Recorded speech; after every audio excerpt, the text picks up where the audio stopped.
outro, bem grande, tá?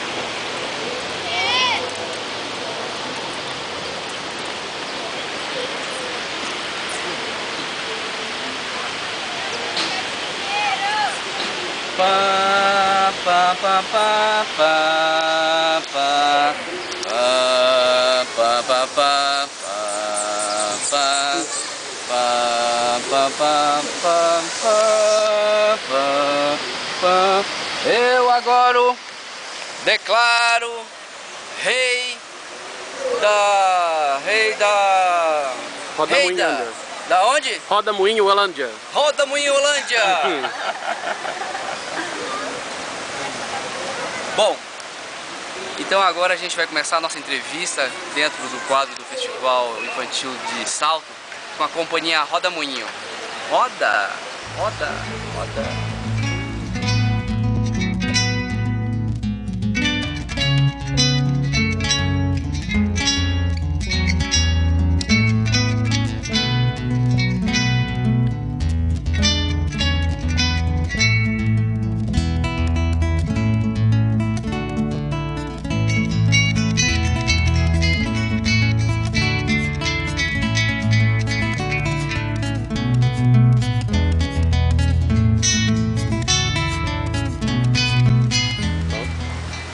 Oi, Tudo bem? buenos dias. Estamos aqui falando da Argentina, quero dizer de salto. Então vamos começar aqui um bate-papo com a companhia Roda Moinho. Eu gostaria que você só desse assim uma pincelada, né, no início da companhia, situar o internauta, aí, o pessoal que está vendo no tempo, no espaço, esse início, né? A gente tem 11 anos de grupo. Eu fazia parte de um grupo que é o Bambu de Vez, a gente fazia teatro em cima da perna de pau. A gente tocava, viajamos para vários lugares. E chegou um momento, a Renata trabalhava na rua também com uma boneca, na Benedito Calixto, super tradicional daquele espaço, e contava história. E um dia a gente se encontrou contando história, contamos história juntos, montou a companhia de uma história e 10 anos de casado e 11 anos de companhia. Ah, ótimo. Então foi assim, né, contando histórias, né, o encontro, né? Contando histórias, a gente se encontrou. Aí a gente produziu alguns espetáculos, alguns repertórios de narração de histórias. E assim, quais os espetáculos dentro do repertório, enfim, que dentro desse universo, né, toda a família ou para criança que vocês produziram, criaram? O primeiro que nós fizemos, nós contávamos no início várias histórias, escolhemos dentre as histórias uma, que é a Festa no Céu. Foi o nosso primeiro espetáculo que estreou em março de 2002. E ele continua no repertório. Depois fizemos A Mãe d'Água e agora o último, com a direção do Edinaldo Freire, fizemos As Aventuras de Pepino. Além disso, a gente tem um repertório, a gente gosta bastante de poesia, então a gente trabalha com poesia também, bastante, a gente adora fazer isso. Poesia olho no olho, para uma pessoa, para duas ou para 5. Sim, meio poesia ao pé do ouvido, né? A gente chama de poesia andante. Poesia andante. Através do povo. E esses trabalhos de performance, de intervenção também são uma pesquisa constante, assim, da gente integrar música, com poesia, com brincadeira, essa proposta de interferir no cotidiano das pessoas e chamar para brincar junto também, sabe? O que é legal é essa história, né, desses encontros, porque ontem a gente fez a entrevista, né, com a Patética, né, do realismo poético, né, e enfim, né, essa sinergia, né, com a questão da rua, da poesia, né, da intervenção urbana, interferência urbana, né, junto, utilizando a poesia é legal, né, ver assim que... Porque às vezes as pessoas têm ideia de que poesia é uma coisa... inacessível. Pessoas elevadas, cultas. E aí quando a gente pega uma poesia que está mais próxima do espírito da criança, desse pensamento poético que a criança naturalmente já traz, de coisas inusitadas, de brincadeiras com palavras e com sons, você sente que você consegue atingir todas as idades, todas as classes sociais. Então é uma quebra de barreira e ao mesmo tempo essa democratização também do acesso a essa linguagem que às vezes é distante do dia a dia das pessoas, né? Sim. A poesia influencia muito o nosso trabalho. A gente tem 3 espetáculos que a gente faz para criança, para a família inteira, e a gente sente que esse trabalho mais aprofundado que a gente tem com a poesia modifica o nosso jeito de ser como ser humano e nosso jeito de atuar como artista. é muito profundo. Tem assim alguns autores, poetas mais específicos que vocês... A gente trabalhou durante um tempo assim com a Hilda Hilst, foi a primeira provocação que fizeram pra gente, que não é do universo da criança, mas que a gente ia achando essas brechas para falar em cidades como essa, como Salto no interior, que as pessoas nunca tinham ouvido falar de Hilda Hilst. E foi muito intenso esse trabalho. E aí de lá pra cá a gente acabou explorando Manuel Bandeira, José Paulo Paes, Ricardo Azevedo, Aurides Fontella também foi uma poeta que a gente trabalhou, não só com crianças, com adultos também.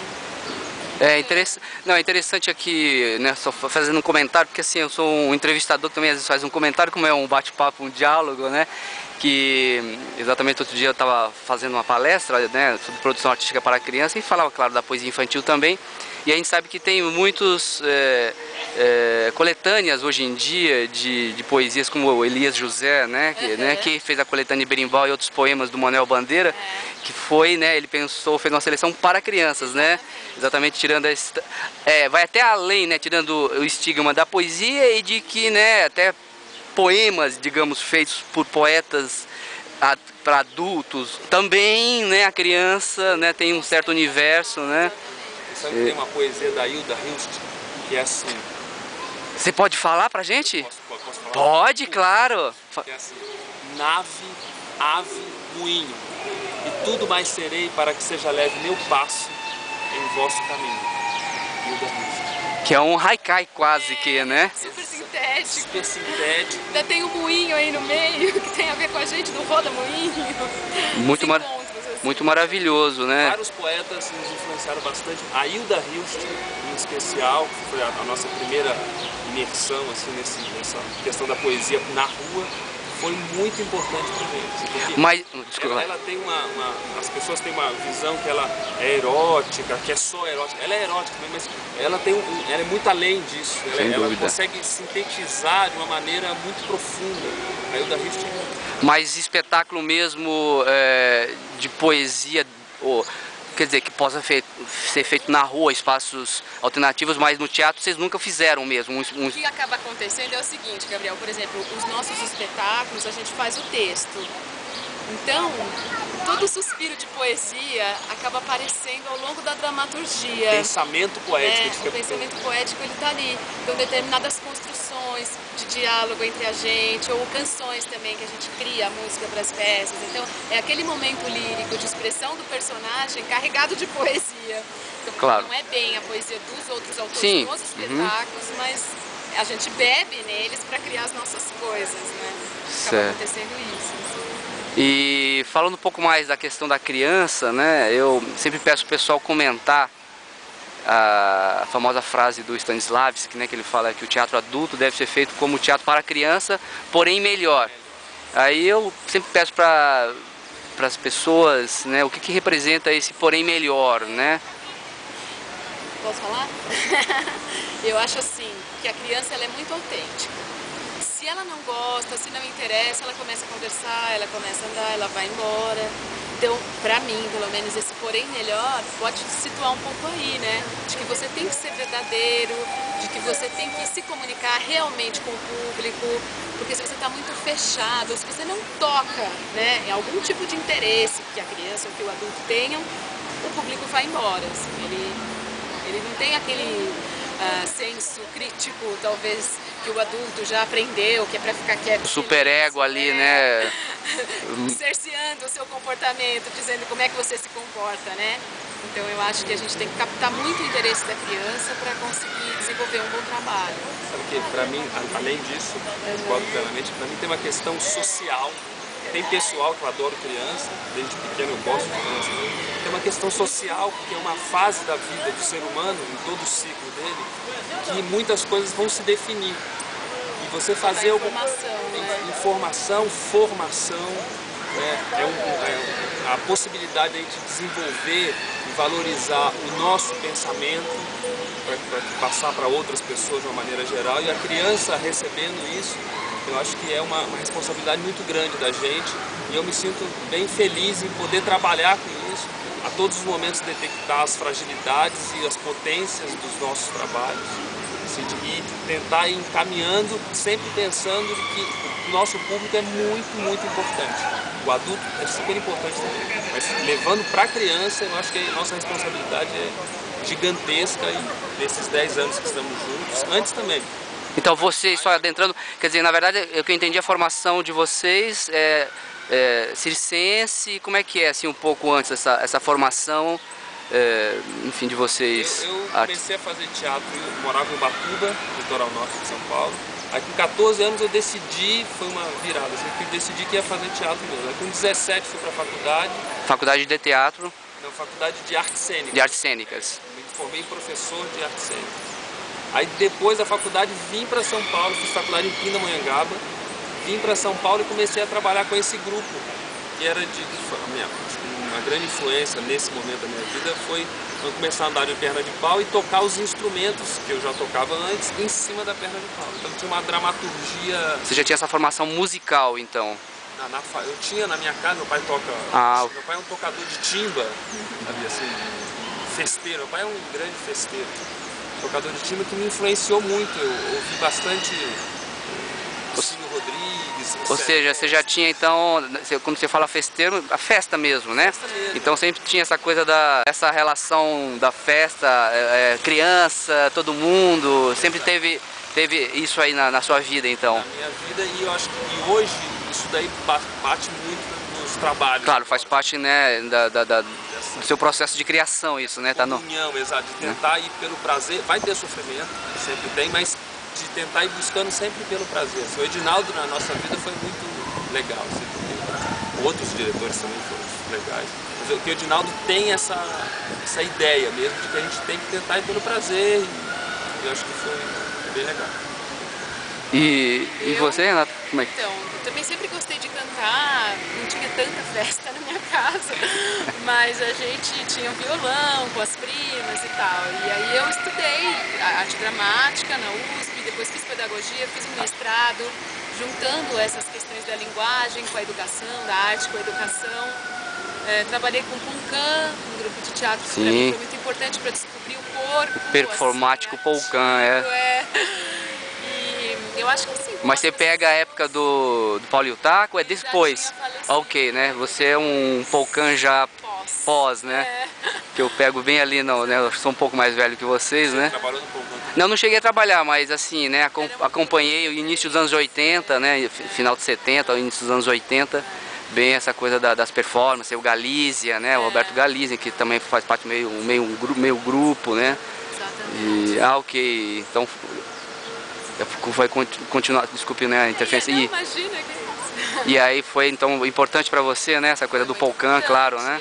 E depois também comecei a contar a história. É engraçado que a gente não prevê, né, o caminho que a gente vai fazer. Então, a gente às vezes faz isso, mas, né? Aparecem os atalhos assim no meio do caminho. Eu sinto assim, no meu aprendizado, que o corpo foi muito com o Polkan, depois eu fui para a palavra, contando histórias, que era uma coisa mais, né, da expressão da palavra mesmo. Claro que o corpo está ali presente, mas... E aí você vai tentando juntar essas coisas, claro, né? O mosaico, né? Adiante, O que é interessante, né, no depoimento de vocês, é ver então, tem assim, por um lado, que fica mais complexo até a questão da formação acadêmica, né? Complexo no sentido de mais esférico, né? Ou seja, tem o fazer, tem a rua, tem a academia, né? Então, complexo até, eu diria, completo, né? Então, até em cima um pouco disso, né? Porque a gente percebe que é óbvio que o fazer, né, é sempre, né, para ser palhaço, vai lá e faz, né? Para você ver como é que é, vai lá na rua e faz.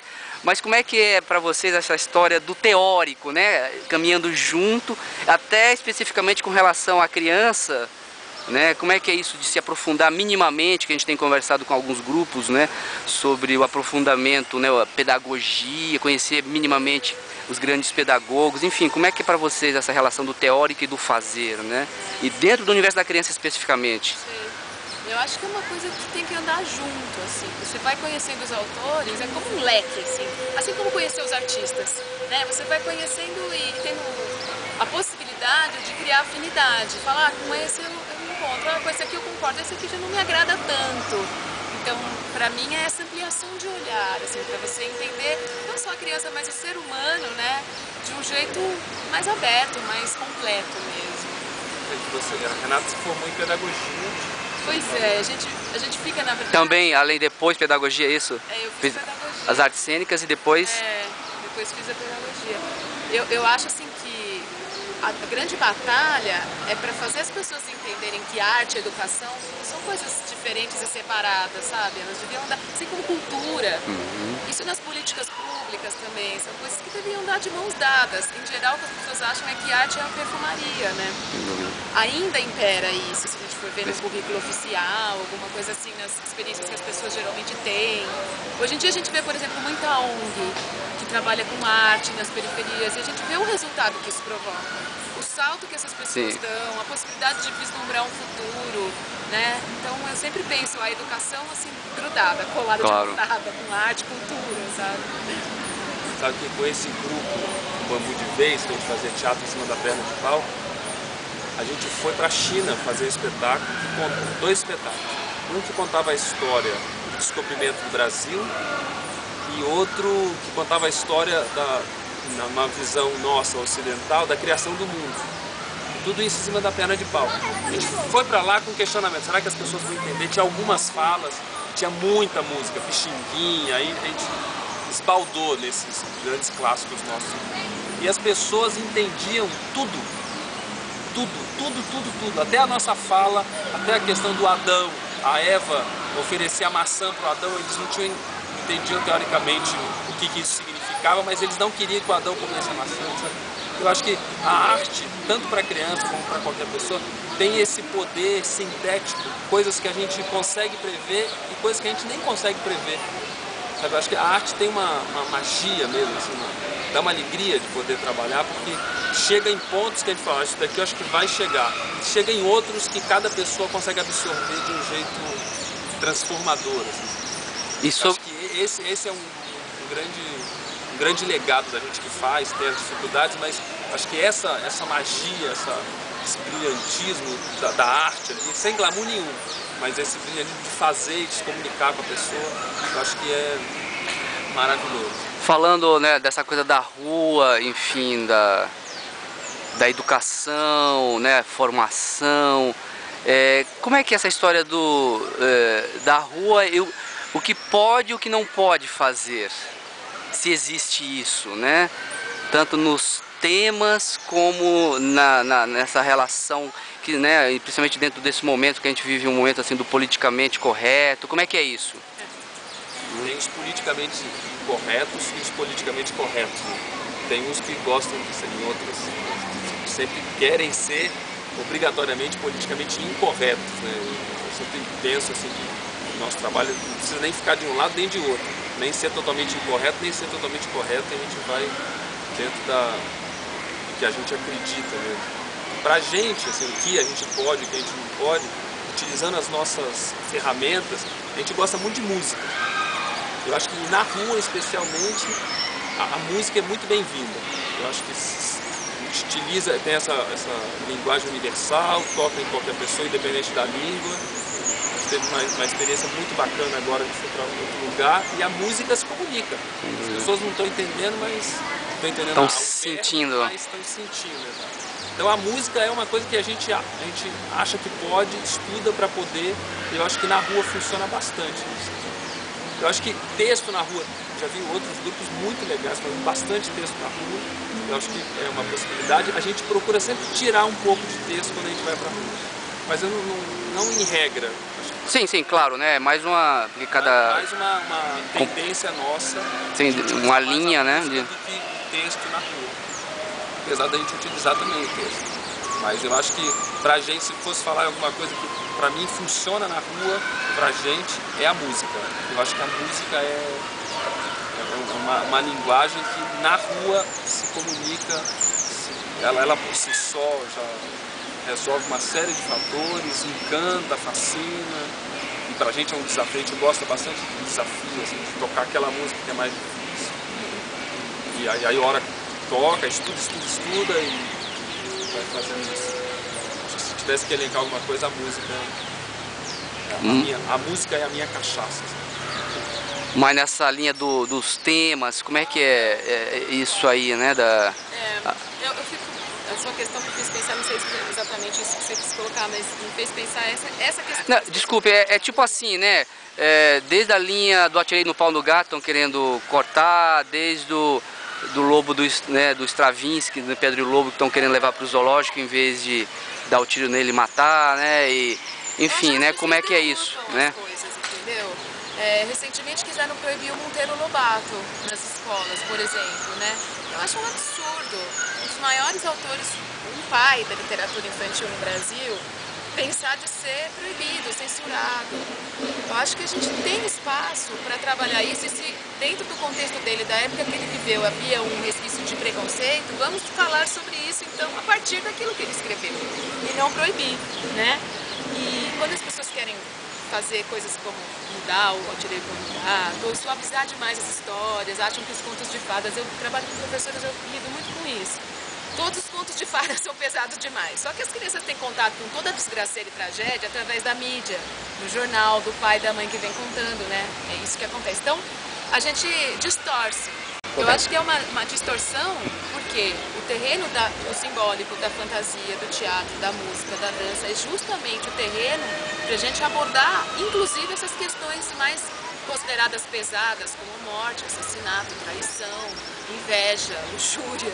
Então tudo isso... 7 pecados capitais, né? 7 pecados capitais. E outros. E os 17, que são da natureza humana, eles têm que ter espaço dentro do território da arte. Não dá pra gente ser assim, achar que é só o final feliz e cor-de-rosa que existe. Porque não dá, não é assim.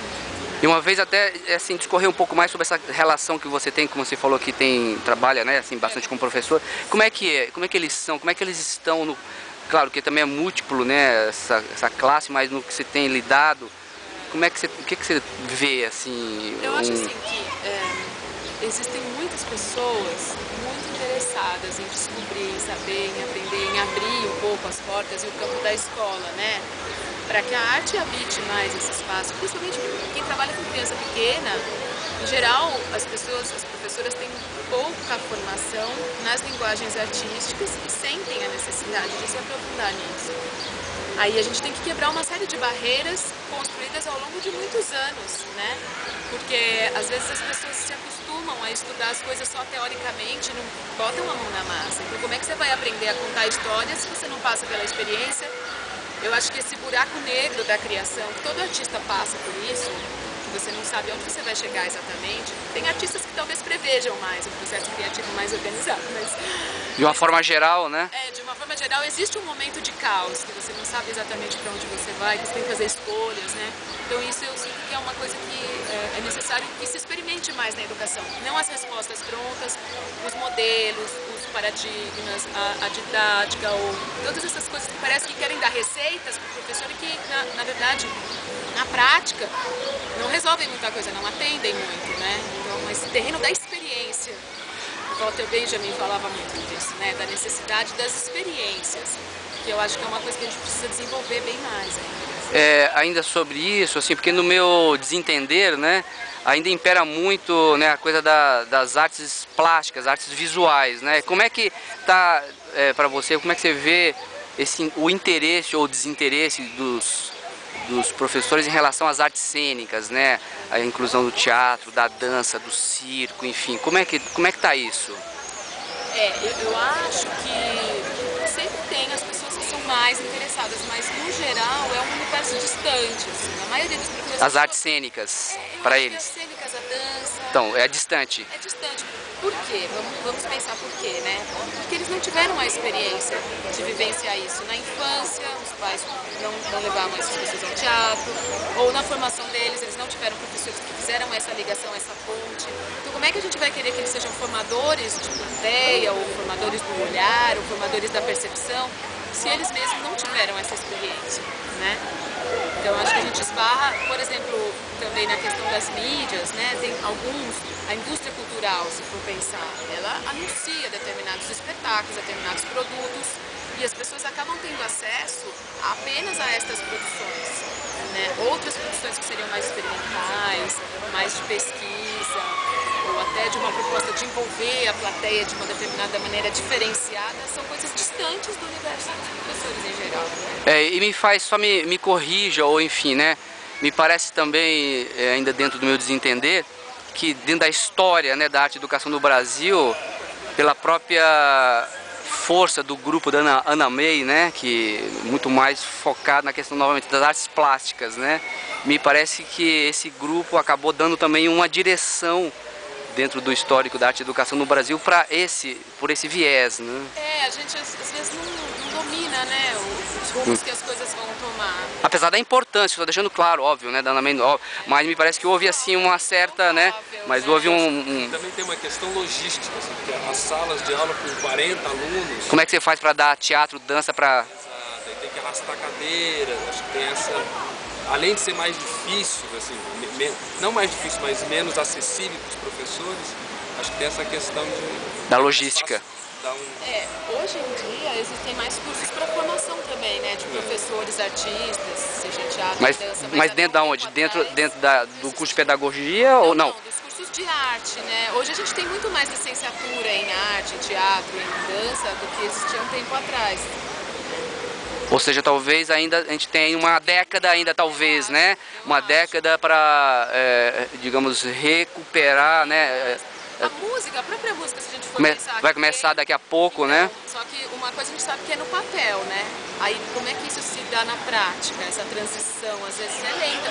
A própria questão dos estudos afro-brasileiros, que precisou virar lei para as pessoas irem lá, sei lá, conhecer as histórias africanas, as indígenas. Histórias indígenas. A gente não conhece nada. E tudo isso é visto com muito preconceito ainda, né? Claro, porque a gente já sabe que dentro, falando dessa questão da música no currículo, que vai ter assim, né, entre aspas, um grande problema que a quantidade de pessoas, né, que já estão, como é que vai, né, suprir essa necessidade. Já estão falando de, né, de músicos com, como é que chama, com, que eles não têm licenciatura, mas são pessoas que né, que vão ter que talvez abrir campo para esses músicos também, né, porque não vai dar conta da formação de pessoas que sejam artistas e tenham também, né, a licenciatura, né. Sabe que mesmo na questão das artes plásticas, que eu acho que as escolas de maneira geral trabalham mais, acho que existe um ranço, uma questão da estética, de que eles padronizam uma estética, que a criança, quando vai fazer, ela não tem ainda coordenação motora para fazer e ela se sente um pouco diminuída com o modelo que a professora apresenta, colocando a criança para desenhar só dentro do desenho ou para seguir uma linha pontilhada, que hora ou outra é importante isso na formação da criança, mas que muitas vezes só isso limita e não permite que a criança coloque a sua expressão plástica. Eu acho que mesmo dentro das artes plásticas existe essa questão de repetição, de não personalizar. A todo momento a gente está falando disso. Sim, a coisa de preencher a cor dentro das formas, né? Então, de fazer tudo igual. O bonito é fazer igual. Que também é importante, mas a expressão da criança nem sempre está ali dentro, exato. Que eu acho que quando trabalhar esses dois lados, desenhar dentro tudo bem, mas de deixar a criança se expressar e que a linha não limite a criação da criança. Que a gente como artista, a gente sabe que muitas vezes uma teoria pode, de certa forma, limitar a nossa criação naquele momento. Precisa de um momento caótico para depois organizar. Sabe? A ruptura até daquela teoria, né? Exatamente. Sabe? Eu acho que isso a gente está avançando e a gente como pai, nós temos um filho de 5 anos. Eu acho que a função dos pais junto à escola é fundamental. Sabe? E a escola é, muitas vezes, o que o pai quer que seja. Se o pai participa, então a gente, claro, a gente a falar, puxa, eu estou gostando disso, nisso. Não que a gente tenha razão totalmente, mas a gente se expressar, falar, a gente acha que isso pode ser diferente. Mesmo porque a criança acaba passando mais tempo, né, hoje em dia na escola do que com os pais, de certa forma, né? Em muitos casos, né, essa história da mediação, né? Voltando aqui, né, a experiência de vocês na rua e com criança, assim, para casos, né, que vocês tenham vivido nessa relação de trabalhar na rua e a criança, coisas assim que marcaram vocês, né? Depois de um espetáculo de 1 hora, as crianças se levantam e começam a gritar de novo, isso bate tão fundo. Assim, aconteceram algumas vezes e acho que esse é uma alegria assim, tão grande, né? De olhar para o lado... Revigora, né? Olhar para o lado e dizer, puxa, a minha esposa que está aqui, está trabalhando duro, tem suor, tem um filho lá em casa e chega aqui e acontece, além de tudo acontece isso para premiar. A sensação de missão cumprida, né? Quando a gente vai, eu fiz durante muito tempo trabalho na rua, no Parque do Ibirapuera, na Praça Benedito Calixto, e eu ia todos os finais de semana pra rua, né? Era só você sozinha? Sozinha.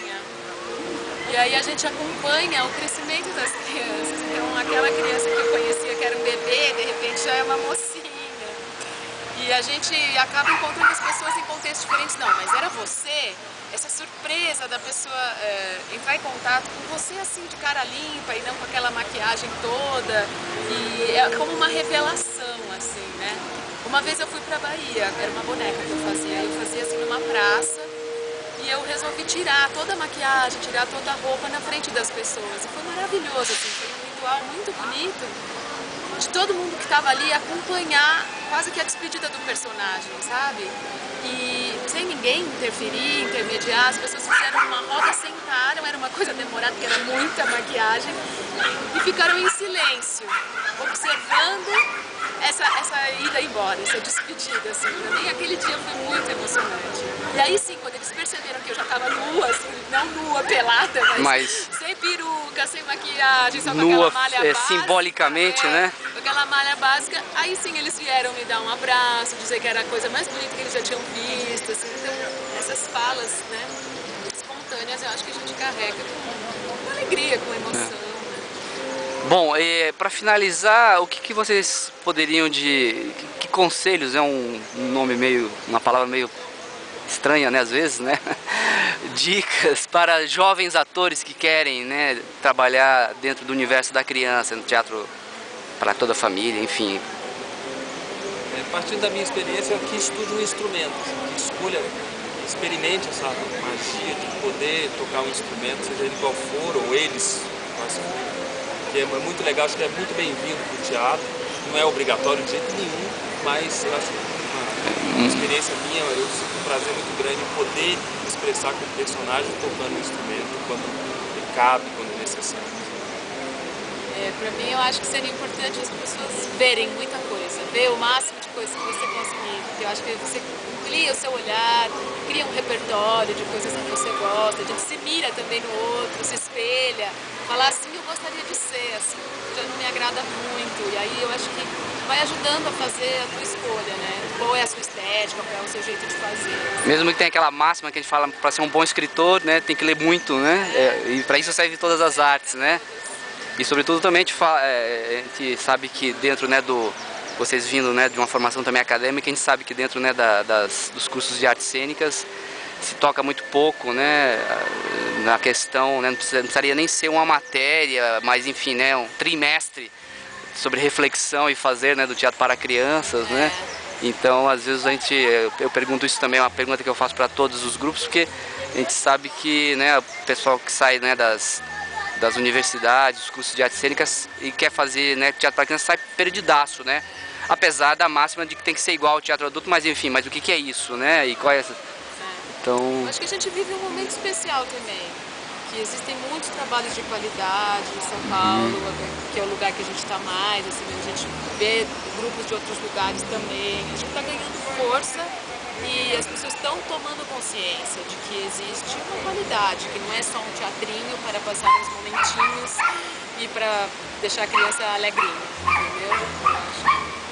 Acho que perceber esse movimento. Acho que isso pode existir também, existe, sempre vai existir trabalhos com mais qualidade, com menos, depende da opinião de quem está vendo. E já depende também do olhar, né? Do olhar, exatamente. Mas eu também sou bem esperançoso com a classe, sabe, artística. Eu acho que cada vez mais os pais estão falando, cada vez menos os pais estão falando com os filhos, de que fazer teatro não dá para viver, fazer teatro não é uma coisa boa, que as meninas que vão fazer teatro... Estão encarando como um métier mesmo, né? Como uma profissão. Profissão, porque a gente já está trilhando isso, né? Ou grandes atores já trilharam isso antes da gente, e a gente, da nossa geração, está começando a mostrar que é possível. Tem as dificuldades como tem outras profissões também, algumas hoje em dia, mais, né? outras ser médico, menos. imagina o que é ser médico na rede Super pública hoje em difícil dia, ser médico, estudar pra né? caramba, pra depois, sei lá, e como é que você vai atender seu paciente, que condições você tem, então... Eu acho legal isso, a gente também olhar uma rotina de um professor que trabalha de manhã numa escola, à tarde na outra, gente, é uma pauleira. E tem outra visão sobre essa questão do mercado, vamos chamar assim, né? De que ontem falando com o Léo do Furum Funfun, só abrindo um parênteses aqui, né? E aí ele falou que o motorista, né, que traz, né, o material, o motorista que é dono de um caminhãozinho, eles conhecem ele há 10 anos, o Jorge. Antes ele tinha uma Kombi, né? E hoje ele tem 4 caminhõezinhos. Que legal. Né? Ou seja, não é só para mudar de repente, né? Só fazendo uma brincadeira, é melhor ser motorista de caminhão do que ser médico, né? O que, né? Só uma brincadeira, claro que não. Mas de que mudou, né? Não é assim, é importante às vezes uma faculdade, etc. Mas nem sempre, né? Ficou muito complexo essa questão do mercado de trabalho com tanta gente. E aí, você está falando de mercado de trabalho, é muito importante a gente pensar no mercado de trabalho mesmo. Na profissão, a gente montar uma peça, quais são os caminhos, aonde nós vamos entregar projetos, porque essa é uma outra parte da nossa profissão, o lado... é fundamental. Né? É difícil, mas é fundamental a gente ter... Desculpe, eu falar em cima disso, como é que é? Vocês têm mais uma pessoa que vende para vocês, vocês são... Eventualmente a gente entrega o trabalho para outras pessoas. Mas vocês se auto... Mas em geral a gente faz tudo. A gente é telefonista, motorista, primeira-dama, primeiro ator. A gente brinca que a gente desempenha mesmo todas as então, é uma coisa que a gente não falou. No caso, o núcleo é vocês, mas tem alguém mais no momento? Outros trabalhos a gente convida outros parceiros. Diretor, mais um ator, mais dois atores. A gente tem um parceiro que trabalha com a gente há muito tempo, que é o Paulo Dantas, percussionista, ator, um cara fundamental no nosso trabalho. Nesse aqui ele não está, mas nas peças ele participa, fundamental, ótimo profissional. Mas em relação à produção, a gente faz mais. A Renata é muito mais produtora do que eu sou um bom auxiliar de produção, dando força e ligando, fazendo essas coisas, mas ela consegue, tem um reloginho mais na cabeça, assim, sabe? Fala, hora, tem que entregar aqui, tem que entregar ali. Eu fico mais com as outras coisas de logística, mas a gente acaba resolvendo tudo. A gente já procurou bastante outros produtores, assim, hora ou outra a gente trabalha, tem grandes produtores que vez ou outra vendem, chama, claro. Chama a gente, são fundamentais e importantes. Mas nesse núcleo a vida está dizendo que a gente tem que ficar um pouco sozinho e hora ou outra ser chamado por esses grandes produtores aí que convidam a gente. Eles são bem-vindos, pode continuar chamando a gente e os amigos. Você fala o site pra gente aqui então da... www.ciarodamoinho.com. Então lá, né, para quem tiver interessado, pode encontrar todas as informações, telefone, contato, e-mails, né? E assim, para finalizar um poeminha, né? Pode ser um outro poeminha? Eu vou dar a despedida como deu quero. Depois da festa acabada, pernas para que te quero. Muito obrigado aí por esse bate-papo. Acho que vai ser maravilhoso aí para quem vier depois, né? Para quiser pesquisar, consultar, enfim. Acho que muito obrigado aí por esse bate-papo. Parabéns pela trabalheira que vai fazer tudo isso, que a gente sabe que dá muito trabalho. A gente sabe da função importante também. Do registro, né? Esse registro, exato. Hoje é importante, daqui a 10 anos vai ser mais ainda. É porque a gente sabe que às vezes na internet o pessoal é meio apressadinho, né? Às vezes são programas longos, mas é o que eu falo, né? Quem quiser ver por etapas, aí tá lá o registro, né? Mesmo que seja, tá lá. Vida longa. Obrigadão. Obrigado a você.